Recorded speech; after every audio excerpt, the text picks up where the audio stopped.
नमस्ते बच्चों। आज हम अध्ययन करेंगे पलायन वेग। तो जब किसी पिंड को हम ऊपर की ओर फेंकते हैं तो वह पिंड कुछ ऊंचाई तक जाता है और पुनः पृथ्वी की सतह पर वापिस आ जाता है। अब यदि हम जिस वेग से वस्तु को क्या किए फेंके, प्रारंभ में जिस वेग से वस्तु को हमने ऊपर की ओर फेंका उस वेग के मान को बढ़ाएं और वस्तु को पुनः ऊपर की ओर फेंके तो वस्तु जो है कुछ ऊंचाई तक और जाती है और पुनः पृथ्वी पर वापस आ जाती है। यदि इसी प्रकार से हम पिंड को जिस वेग से फेंक रहे हैं उस वेग के मान को क्या करते जाएं, बढ़ाते जाएं, तो उसके द्वारा प्राप्त अधिकतम ऊंचाई अर्थात जो ऊंचाई वह जिस ऊंचाई तक वह जाता है हर बार उस ऊंचाई का मान क्या होते जाता है, बढ़ते जाता है। और एक स्थिति ऐसी आती है कि वह पृथ्वी के गुरुत्वीय क्षेत्र को पार कर जाता है और पुनः पृथ्वी पर वापस नहीं आता। उस न्यूनतम वेग को पलायन वेग कहते हैं। अर्थात वह वेग या वह न्यूनतम वेग जिससे किसी पिंड को पृथ्वी की सतह से ऊपर की ओर फेंके जाने पर वह पृथ्वी के गुरुत्वीय क्षेत्र को पार कर जाता है और पुनः पृथ्वी पर वापस नहीं आता, उसे कहते हैं पलायन वेग। तो वह न्यूनतम वेग जिससे किसी पिंड को पृथ्वी की सतह से ऊपर की ओर फेंके जाने पर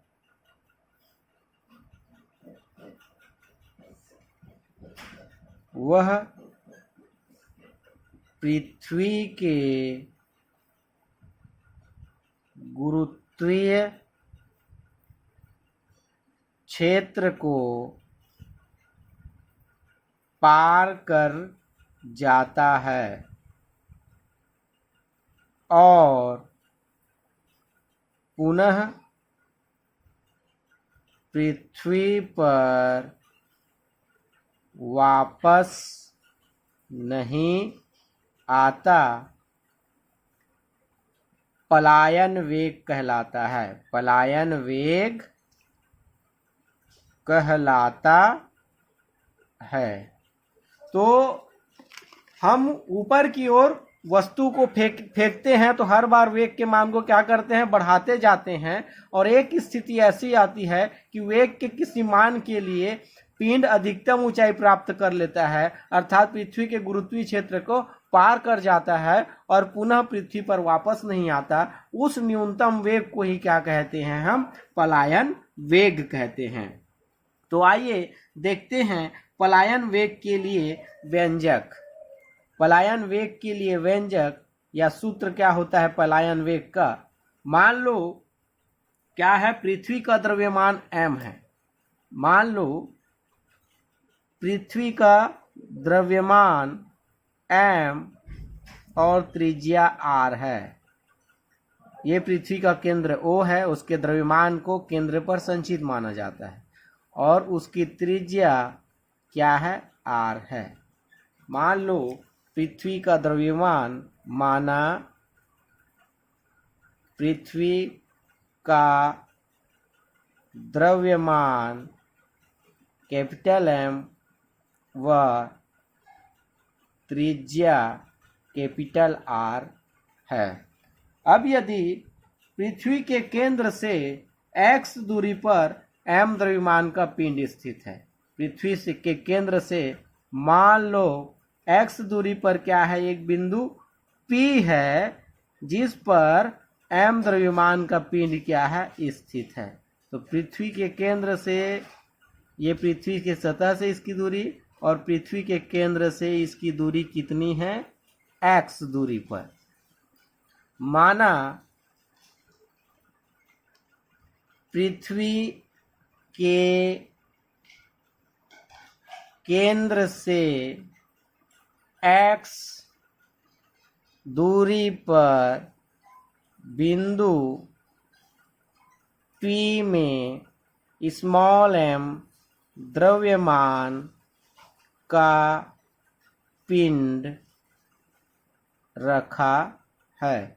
इसलिए पृथ्वी के कारण इस m द्रव्यमान के पिंड पर लगने वाला गुरुत्वीय बल न्यूटन के सार्वत्रिक गुरुत्वाकर्षण नियम से, इसलिए न्यूटन के गुरुत्वाकर्षण नियम से इस पृथ्वी के कैपिटल एम द्रव्यमान के कारण या पृथ्वी के कारण इस स्मॉल एम द्रव्यमान पर लगने वाला बल F इज इक्वल टू क्या हो जाता है, G capital M small m upon दूरी का स्क्वायर, अर्थात कितनी दूरी पर है, x स्क्वायर दूरी पर है। अब यदि हम क्या करें, इस पिंड को जो बिंदु P पर स्थित है इसको अल्प दूरी तक ले जाएं, अल्प दूरी अर्थात dx दूरी तक ले जाएं, q तक ले जाएं, तो जिसकी दूरी क्या है, dx है। अतः इस पिंड को अब हम ऊपर की ओर ले जा रहे हैं, अर्थात गुरुत्वीय बल के विरुद्ध कार्य कर रहे हैं। अतः इस पिंड को गुरुत्वीय बल के विरुद्ध अल्प दूरी dx अर्थात q तक ले जाने में किया गया कार्य। हम क्या कर रहे हैं, बिंदु P पर जो m द्रव्यमान की को एक पिंड रखा है उस पिंड को q तक ले जा रहे हैं और P और q की दूरी क्या है, बहुत कम है, अर्थात अल्प दूरी है, मान लो वह dx के बराबर है, इसलिए कार्य भी क्या होगा, अल्प कार्य होगा। तो dw इज इक्वल टू बल गुणित विस्थापन, बल का मान कितना है और हमने निकाला है बल का मान न्यूटन के गुरुत्वाकर्षण नियम से, G capital M small m upon x square into dx।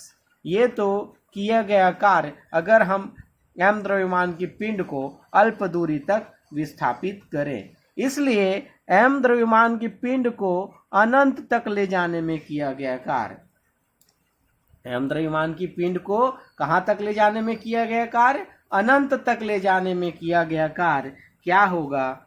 अतः m द्रव्यमान के पिंड को कहां से, पृथ्वी की सतह से अनंत तक ले जाने में किया गया कार्य, अनंत तक ले जाने में किया गया कार्य, ये क्या हो जाएगा, कहां से, r से पृथ्वी की त्रिज्या, सतह अर्थात पृथ्वी की त्रिज्या है, ये पृथ्वी की त्रिज्या है उसकी सतह, तो सतह से कहां तक ले जाने में, अनंत तक ले जाने में किया गया कार्य। इसलिए W इज इक्वल टू समाकलन हो जाएगा कहां से, r से अनंत तक इंटू m अपॉन x का स्क्वायर dx, x का स्क्वायर dx। तो इसके आगे m नियतांक है, इसका समाकलन नहीं होगा, तो हम इसको क्या कर लेते हैं, बाहर निकाल लेते हैं। इसलिए क्या हो जाएगा, W is equal to m integration r से अनंत तक 1 upon x square dx, 1 upon x square dx। तब हमको 1/x का स्क्वायर का समाकलन करना है। तो 1/x² का समाकलन नहीं होता तो उसको अंश में बदलेंगे। तो GM R से अनंत तक समाकलन, और यदि कोई राशि हर में है उसको अगर हम अंश में परिवर्तित करते हैं तो घात का चिन्ह बदल जाता है, अर्थात यहाँ घात धनात्मक है तो ऋणात्मक हो जाएगा dx। तो इसलिए अब समाकलन करेंगे तो GM m समाकलन होता है x पावर n का समाकलन, x का पावर n का समाकलन होता है जैसे मैंने पहले भी बताया x का घात n+1 अपान x का घात n अपान n+1। x का पावर n का समाकलन क्या होता है, x का पावर n+1 अपान n+1 होता है। इसलिए x का घात -2 धन 1 बटे -2 धन 1, और ये उच्च सीमा और निम्न सीमा। तो -2 + 1 क्या हो जाएगा, -1, और हर में -1 है अर्थात माइनस चिन्ह ऊपर चला जाएगा। तो W = माइनस चिन्ह को हमने क्या निकाला, बाहर निकाल लिया। GM अंदर बचा x का घात -1 और उच्च सीमा और निम्न सीमा। अब दोनों सीमाओं को रखने पर हम जानते हैं क्या होता है, उच्च सीमा माइनस निम्न सीमा। तो माइनस GM और ये 1/x ये हो जाएगा अनंत और r। ये घात ऋण है तो फिर से इसका हम क्या बदलें, अंश में है हर में परिवर्तित करेंगे तो कहाँ चला जाएगा, ऋण चिन्ह धन हो जाएगा और ये हर में चला जाएगा। तो W =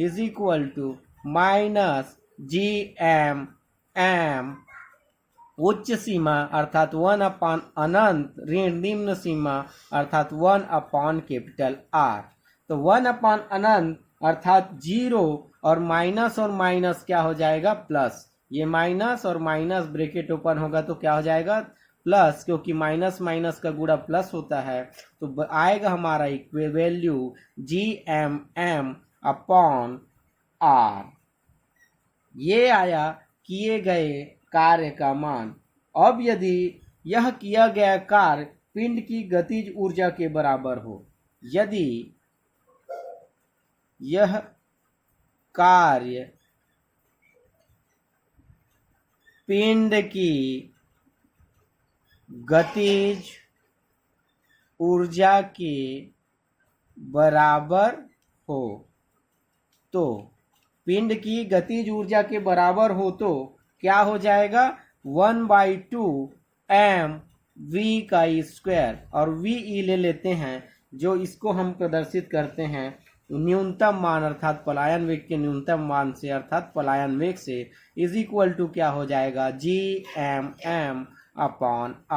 यह किया गया कार्य ही गतिज ऊर्जा के अगर बराबर हो, इसलिए गतिज ऊर्जा बराबर किया गया कार्य। तो यहाँ से क्या क्या कट जाएगा, m से m कट गया, m से क्या कट गया, m कट गया।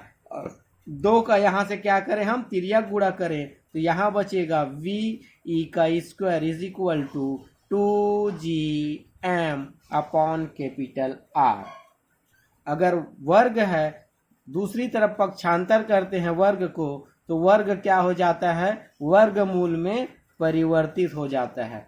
वर्ग क्या हो जाता है, वर्गमूल में परिवर्तित हो जाता है। इसलिए 2GM/R। यहाँ से जो वर्ग है उसको हमने दाहिनी ओर पक्षांतर कर दिया तो हमारे पास क्या बचा, V = वर्गमूल 2GM/R। परंतु गुरुत्वीय त्वरण G = होता है GM/R का स्क्वायर। गुरुत्वीय त्वरण G = क्या होता है, GM/R का स्क्वायर। और यदि एक R को हम तिर्यक गुणा कर दें तो यहाँ से क्या हो जाएगा, GR = GM/R। यहाँ से R का वर्ग है एक आर को हमने क्या किया, जी के साथ तिर्यक गुणा कर दिया, तो यहाँ जी आर हो गया और इस साइड की राइट साइड बचा जी एम अपॉन आर। तो जी एम अपॉन आर की जगह मान रख देंगे तो क्या हो जाएगा,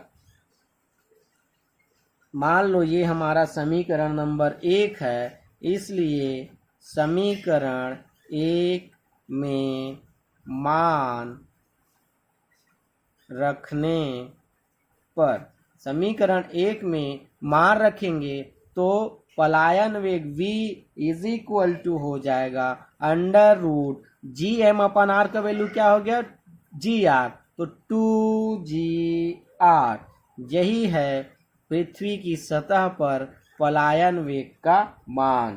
पृथ्वी की सतह पर पलायन वेग का मान कितना होता है, वर्गमूल 2GR, जहां R पृथ्वी की त्रिज्या है, G गुरुत्वीय त्वरण है और VE क्या है, पलायन वेग है। तो ये था पृथ्वी पलायन वेग किसे कहते हैं, और पृथ्वी की सतह से अगर कोई वस्तु आकाश में चली जाती है तो हमको इस वेग से उस वस्तु को ऊपर की ओर फेंकना पड़ेगा। आज के लिए इतना ही, धन्यवाद।